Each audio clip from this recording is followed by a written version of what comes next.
Hi, it's me, Santa Ed.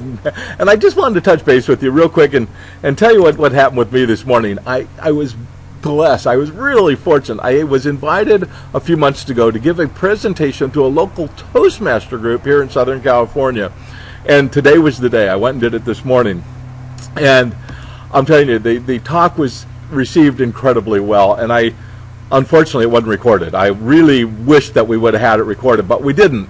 So what I wanted to do is I came back to the house and I wanted just to record a version of it for you, and I hope that you will benefit from this. I'll tell you, after the talk, and it's a short little talk, but I think every single person in the room came up to me afterwards and thanked me and told me that they had taken notes. They really appreciated the 3 gifts that I gave them in the talk, and that's why I want to bring this to you. I have these 3 gifts that I hope you'll find incredibly valuable. So let me just kind of get started with how I started the talk with them this morning. I'll go through the whole thing.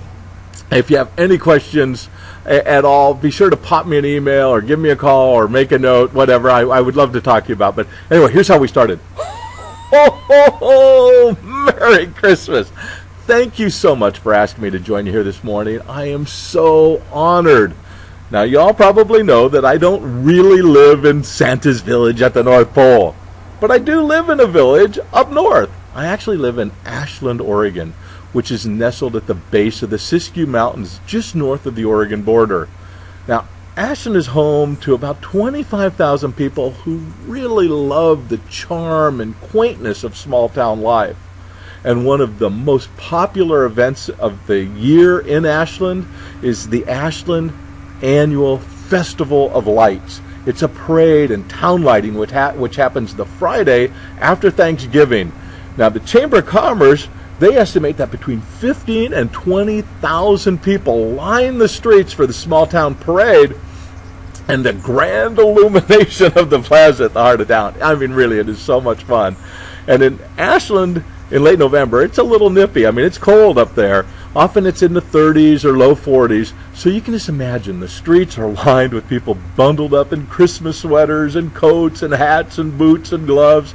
There are carolers singing and warm cider and hot chocolate and even roasted chestnuts available. It's really a wonderful small town event. And the parade starts, and there are scout troops and the high school marching band and the kids who are performing the Nutcracker or other local plays. They all have entries. They're all making their way down the parade route. And who is the final entry? Yeah, it's me. I'm sitting tall in the sleigh with Mrs. Claus.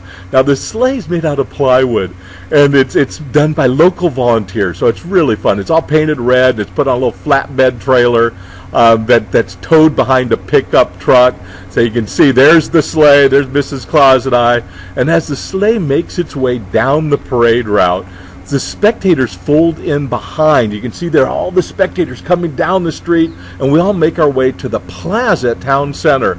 And the spectators all gather for the grand illumination. I mean, it's really quite fun.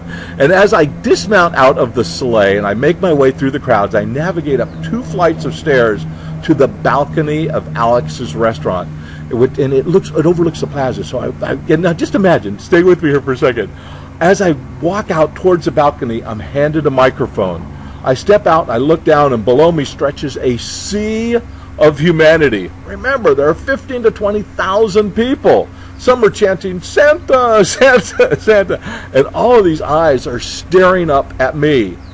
And I'm supposed to deliver a 3-minute speech. I have people to thank, a Christmas message to deliver, and of course I have the countdown to the grand illumination. When I looked down and saw those thousands of people, how do you suppose I was feeling? Before you answer, let me tell you this. It all happened in November 2008. And let me jump back 30 years earlier to November 1978. I was 24 years old. I was pleading with a coworker, Mary Nelson. I was a brand new real estate agent. I had just listed a home for sale.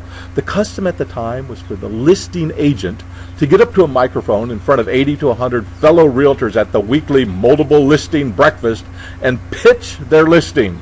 I was pleading with Mary to pitch my listing for me. And in a very caring, mother knows best kind of a way, she was trying to convince me to do it myself, telling me how important it was for me to get comfortable pitching my own listings. Of course, I knew she was right. But I'll also tell you, at that point in time, there was no chance. I mean, absolutely 0% likelihood that I would get up in front of that group and pitch my own listing. I just couldn't do it. I had a 5-month-old baby at home. I had not enough money in my bank account. And I could not overcome the fear of getting up at that group and pitching my listing.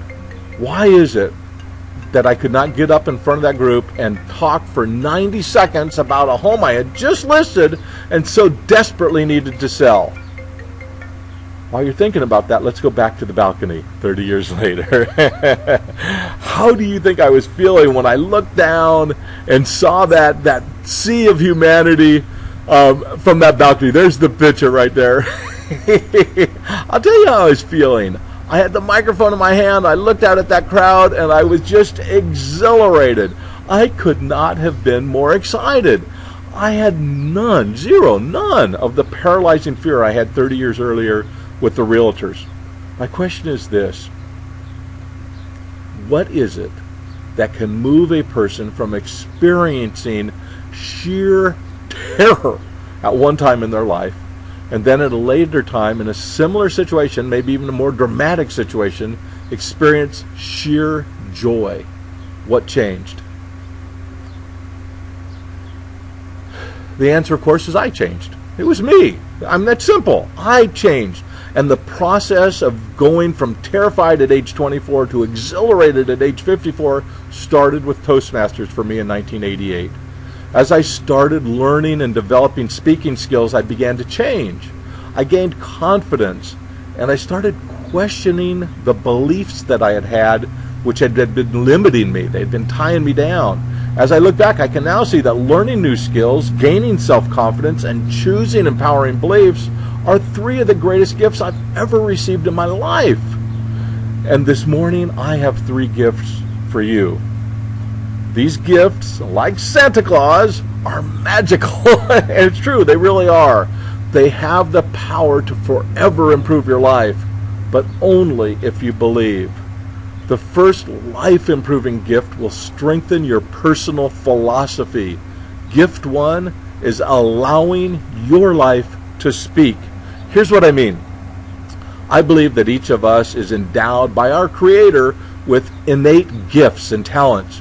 We are born with them. They are part of our essence. And when we recognize these gifts and talents and use them for the benefit of others, we experience a deep sense of self-satisfaction and contentment.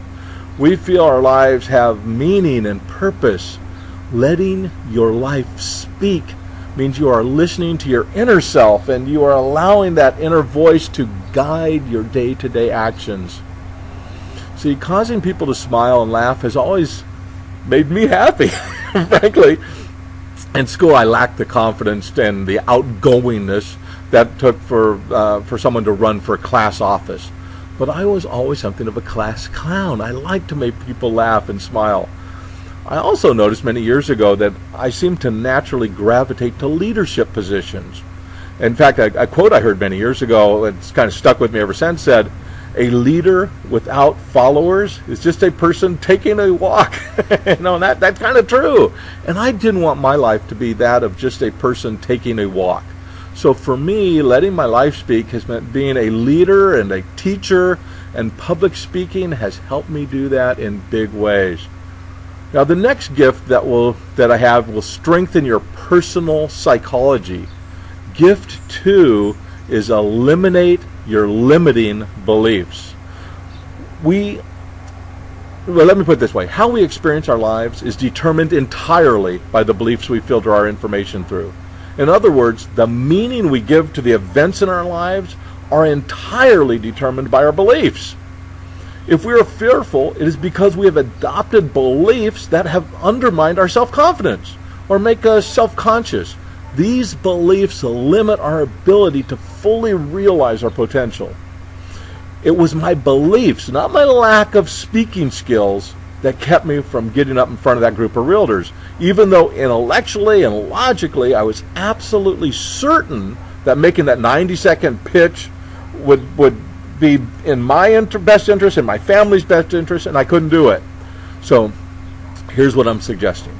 Spend a few hours in silence thinking about your beliefs and about your actions and your lack of actions, and identify the beliefs that empower you and move you to live aligned with your highest vision of yourself, and also identify those beliefs that hold you back and limit your growth and your development.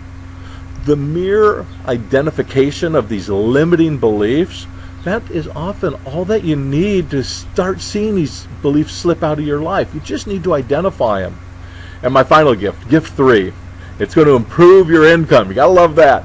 Gift 3 is simply, don't worry, be happy. Kind of like the song, right? Now, one of the beliefs I adopted is that personality trumps perfection. I believe that perfection equals paralysis. I started giving speeches long before they were perfect, and long before. In fact, I have never given a perfect speech, and I've given thousands of speeches. Now, I realize that at times I and too much, and sometimes I have pregnant pauses as I'm trying to gather my thoughts, right? And other times I speak way too fast. And all of this, and despite all of my flaws, I have earned well over $1 million in speaking fees and product sales. I have also have hundreds of testimonials and reviews singing my praises. I am always looking for ways to improve, don't get me wrong, but I'm very okay with being who I am and how I am. My advice, don't worry, just have fun doing it.